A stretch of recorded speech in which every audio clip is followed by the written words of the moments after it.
इस दुनिया में दो तरह के इंसान हैं। एक वह जो ये मानते हैं कि भाग्य वाग्य कुछ नहीं होता है और वह कर्म की प्रधानता में ही विश्वास रखते हैं। दूसरे वे लोग हैं जो भाग्यवादी हैं, यानी उनका किस्मत पर पूरा भरोसा होता है। उनका दृढ़ विश्वास होता है कि जो भाग्य या किस्मत में लिखा है वह होकर ही रहेगा।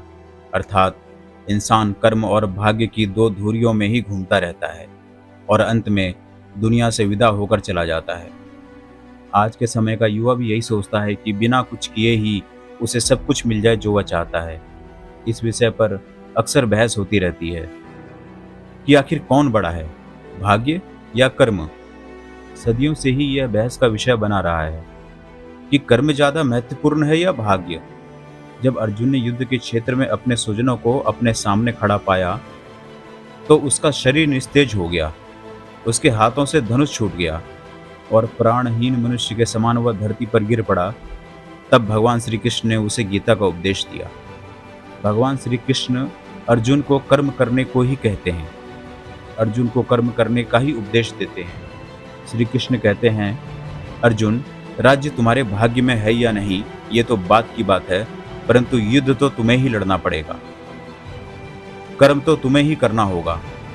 गोस्वामी तुलसीदास जी ने भी श्री रामचरितमानस में कर्म की ही प्रधानता बताई है।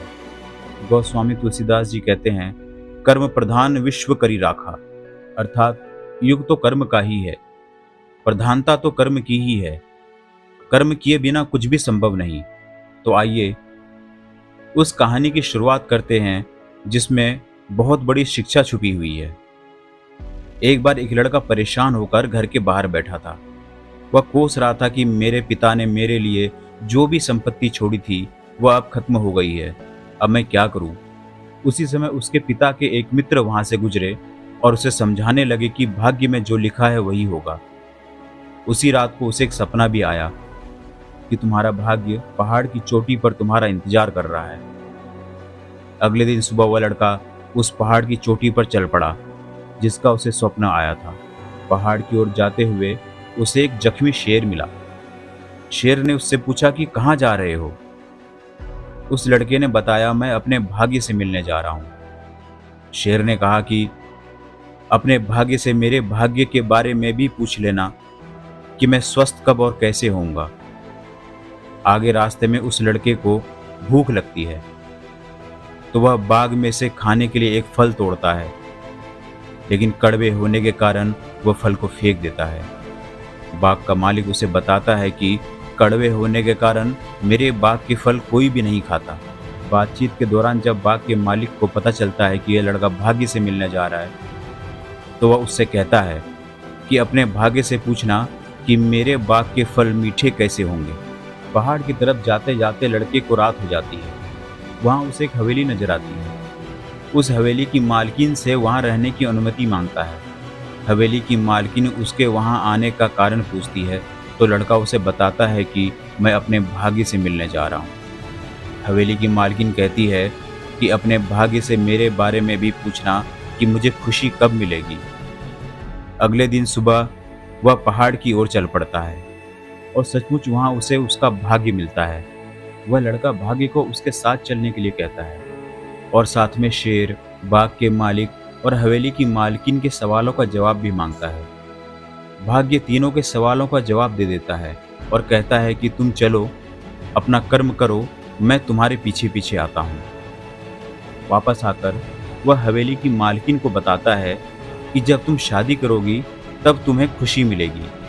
इस पर हवेली की मालकिन उस लड़के को ही उससे शादी करने की बात करती है और कहती है, मुझसे शादी करने के बाद तुम मेरी हवेली के मालिक बन जाओगे, तुम्हारी गरीबी दूर हो जाएगी और तुम्हें भी खुशी मिल जाएगी। लड़का बोला, नहीं, मैं तुमसे शादी नहीं करूँगा क्योंकि मेरा भाग्य मेरे पीछे आ रहा है। मैं तुम्हारे साथ रहकर अपना भाग्य खराब नहीं कर सकता। आगे चलकर बाग के मालिक के सवाल के जवाब में उसे कहा कि भाग्य के अनुसार तुम्हारे बाग में जहाँ से पानी आता है वहाँ सोना दबा हुआ है, जिस कारण से बाग के फल कड़वे होते हैं। सोना हटाने के बाद बाग के फल मीठे हो जाएंगे।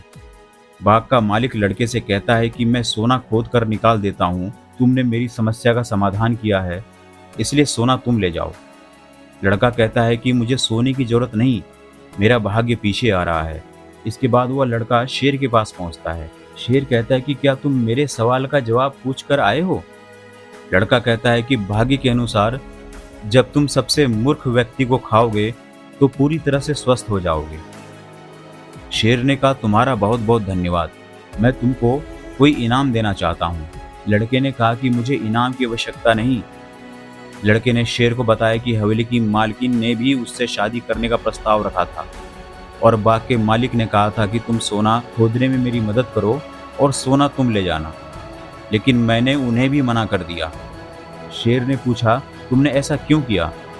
लड़के ने जवाब दिया कि मैंने उन सब से कहा कि मेरा भाग्य मेरे पीछे आ रहा है, इसलिए मुझे उनकी आवश्यकता नहीं। लड़के का जवाब सुनकर शेर ने आव दिखाना ताव और उसी क्षण लड़के को खा गया।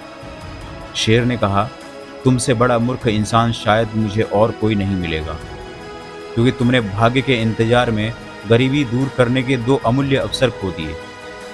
अगर तुम दोनों जगह अपना कर्म करते तो तुम्हारा भाग्य तुम्हारे पीछे नहीं, तुम्हारे साथ चल रहा होता। ये दर्शकों, इस कहानी से हमें यह शिक्षा मिलती है कि हमें केवल भाग्य के भरोसे ही नहीं बैठना चाहिए, बल्कि अपना कर्म भी ध्यान और ज्ञान में रखना चाहिए, क्योंकि भाग्य उन्हीं के साथ चलता है जो कर्मशील होते हैं।